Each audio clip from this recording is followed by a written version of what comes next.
పెద్ద ఆధ్యాత్మిక సముదాయం నా దేశంలో జరిగే కుంభమేళా అని అన్నప్పుడు నా రోమాలు నిక్కబొడుచుకుంటాయి.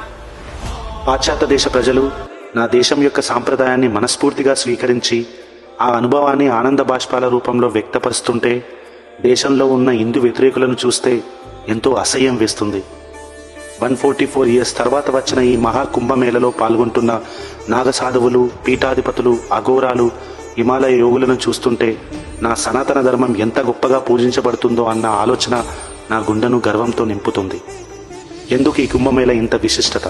అఫ్కోర్స్ దాని గురించి తెలుసుకోవడానికి ఇంటర్నెట్లో చాలానే పేజెస్ ఉన్నాయి.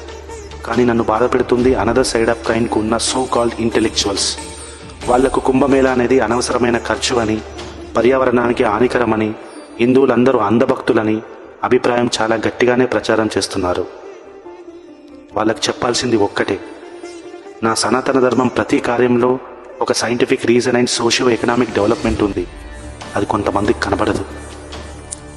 కోట్ల మంది భక్తులు కుంభమేళలో పాల్గొనడం వల్ల సామూహిక మనోశక్తి అంటే కలెక్టివ్ కాన్షియస్నెస్ ప్రభావం ఉంటుంది. దీనివల్ల పాజిటివ్ ఎనర్జీ మనుషుల్లో పెరుగుతుంది.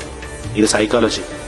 కొన్ని సైంటిఫిక్ రీసెర్చ్ ప్రకారం గంగాజలంలో లివింగ్ బ్యాక్టీరియా హతమార్చే శక్తి ఉంటుంది. ఇది వాటర్లో ఉన్న వైరల్ ఫేజ్ వల్ల జరుగుతుంది. దానివల్ల కోట్లాది మంది పుణ్యస్నానాలు చేసినా ఎలాంటి రోగాలు రాకుండా వాళ్ళ బాడీ యొక్క ఇమ్యూనిటీని కూడా పెంచుతుంది. ఇది బయాలజీ.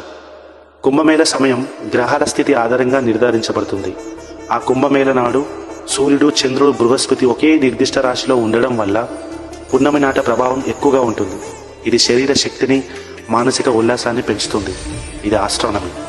మోస్ట్ ఇంపార్టెంట్లీ ఇది ఖర్చు కాదు, ఆర్థిక వ్యవస్థను బలపరిచే ఒక అవకాశం. కుంభమేళ సమయంలో local business, tourism, self employment విస్తృతంగా పెరుగుతుంది. 2025 కుంభమేళ 46 డేస్లో 3 లక్షల కోట్ల బిజినెస్ జరుగుతుందన్న అంచనా. ఇది ఎకానమీ. సో విమర్శలు చేసే ముందు దాని వెనుక విశ్వాసాన్ని, సైన్స్ని, కల్చరల్ హెరిటేజ్ని అర్థం చేసుకోవడం ఇంపార్టెంట్. ఫైనల్గా కుంభమేళ కేవలం హిందువులకు మాత్రమే కాదు, ఇది మానవత విలువలకు సంబంధించిన పండుగ. ఈ కుంభమేళ కేవలం ఆచారం మాత్రమే కాదు, ఇది భారతీయత జీవితం.